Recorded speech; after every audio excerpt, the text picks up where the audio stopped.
Whatever, so cute.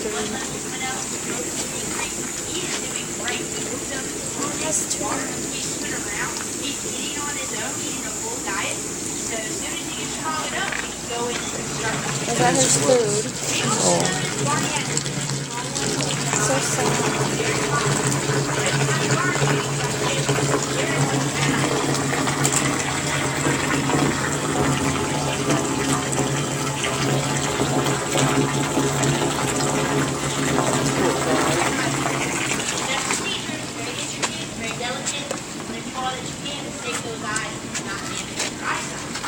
So we're trying a new thing.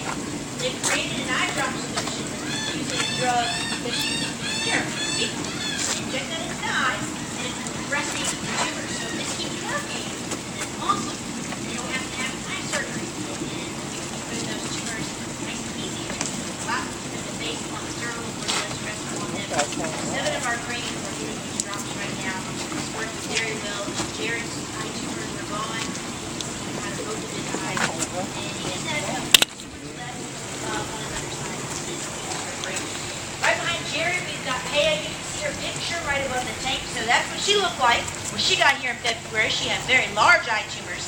Now they did do some surgery to get the big tumors off. She still has some small ones in the corners of her eyes. So she's also on those drops. All of her tumors on the top have been removed. She just has tumors on her underside.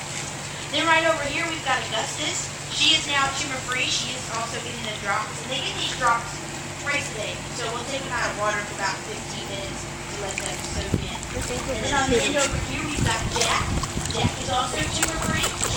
She's also getting the drops. Jack turned out to be Jack's girl. So when they first put the virus, before they do any surgeries, they're going to use that endoscope to check down inside for the internal tumors. And while they're in there, they can tell if it's a girl or a boy.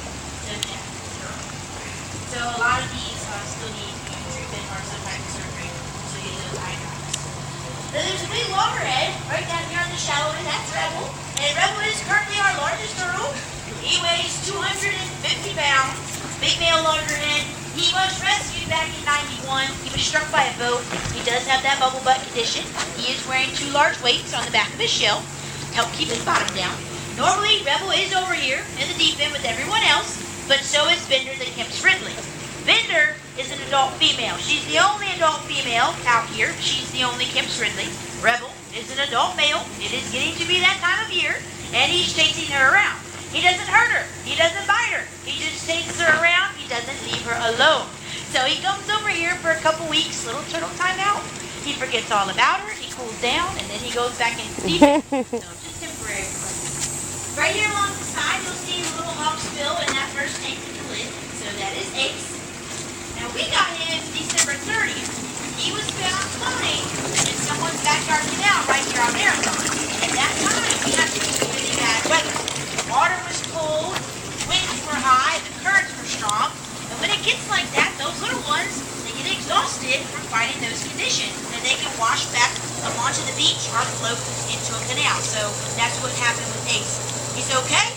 There's nothing wrong with him. He's getting lots of little swim bits. We just didn't want to release him in the winter. It was too cold, so we're just waiting until those water temperatures get nice and warm. And then we're going to release him into the Gulf Stream, about 30 miles offshore.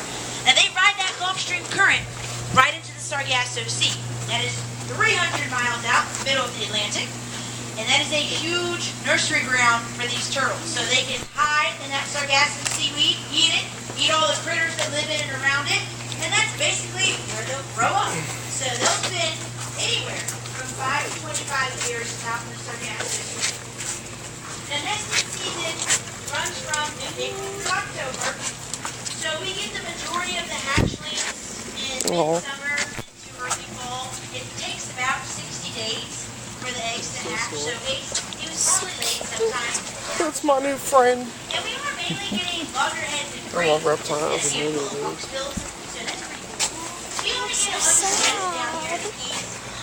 He's like, y'all don't love me. Yeah, we do, buddy. This one looks so sad. We'll get other hatchlings besides the ones back to the case. We'll also get the little late bloomers. Sometimes they just don't make it out of the nest. And of course, other times they get out and then they get distracted by the lighting. Get lost and end up in the debris. And have the favorite ones just for 2 weeks.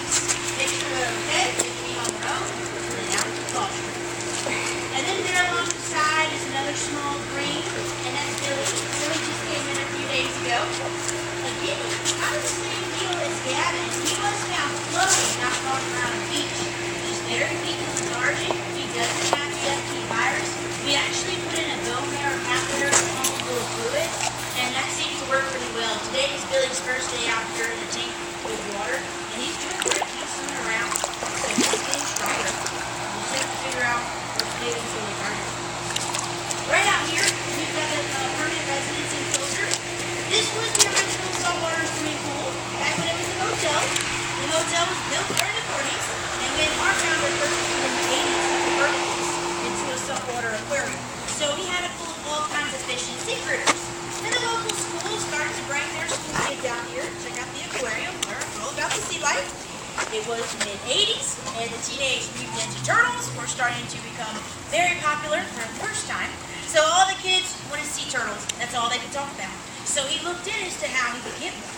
And he started doing some research, found out how endangered they were, wanted to do something that was going to help.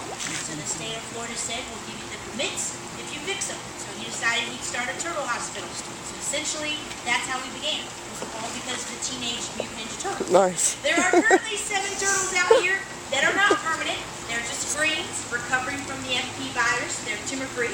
So the FP patients don't spend the whole year up there in those tanks. They get better, become more active. We can move them into a larger space so they have plenty of room to swim around. And you'll see a lot of them are wearing weights. Of course, they've got bubble butt and they were hit by a boat. This one right here that's missing her left front flipper, this is one of the non-permanents. That's Chewy. She was moved down from SeaWorld last spring. SeaWorld's got a rescue and rehab program, but she had the virus. We're one of only 3 places in Florida that treats it. So she came down for surgery. She's tumor-free, so she will be released after a year. And her missing flipper, that was a previous injury. Probably was from a shark. That's about their only predator out there. It is not that uncommon for a sea turtle to lose a flipper to a shark. They can't pull inside of their shell. Your land turtles, like tortoises, box turtles, even freshwater turtles, get all stuck inside. But sea turtles can't because they're not much room. The shell is very flat and streamlined. If they were able to pull in their head in flippers, it would create a lot of drag, slow them down, and then they wouldn't be efficient swimmers. And they are built for a life at sea, very fast in the water. They can reach speeds up to 30 miles per hour on a quick burst. Now there's another turtle in here that looks a lot like Chewy. That's Jimbo, the one we were talking about in the hospital that has the largest tumor. He's also missing his left.